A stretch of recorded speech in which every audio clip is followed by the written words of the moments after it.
একটি ক্ষুদ্র শহরে ওকালতি করিতেন। ঘরে আত্মীয় স্বজন বড় কেহ ছিল না। একাকিনী স্ত্রীর জন্য তাহার চিত্ত উদ্বিগ্ন হইয়া থাকিত। মাঝে মাঝে এক একদিন হঠাৎ অসময়ে তিনি আদালত হইতে বাড়িতে আসিয়া উপস্থিত হইতেন।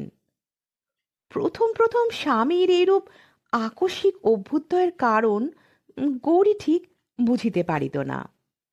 মাঝে মাঝে অকারণ পরেশ এক একটা করিয়া চাকর ছাড়াইয়া দিতে লাগিলেন। কোনো চাকর তাহার আর দীর্ঘকাল পছন্দ হয় না। বিশেষত অসুবিধার আশঙ্কা করিয়া যে চাকরকে গৌরী রাখিবার জন্য অধিক আগ্রহ প্রকাশ করিত, তাহাকে পরেশ এক মুহূর্ত স্থান দিতেন না।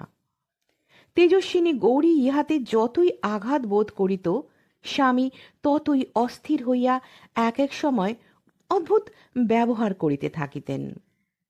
অবশেষে আত্মসংবরণ করিতে না পারিয়া যখন দাসীকে গোপনে ডাকিয়া পরেশ নানা প্রকার সন্দিগ্ধ জিজ্ঞাসাবাদ আরম্ভ করিলেন, তখন সে সকল কথা গৌরীর কর্ণগোচর হইতে লাগিল। অভিমানিনী স্বল্পভাষিনী নারী অপমানে আহত সিংহিনীর ন্যায় অন্তরে অন্তরে উদ্দীপ্ত হইতে লাগিলেন এবং এই উন্মত্ত সন্দেহ দম্পতির মাঝখানে প্রলয় খড়গ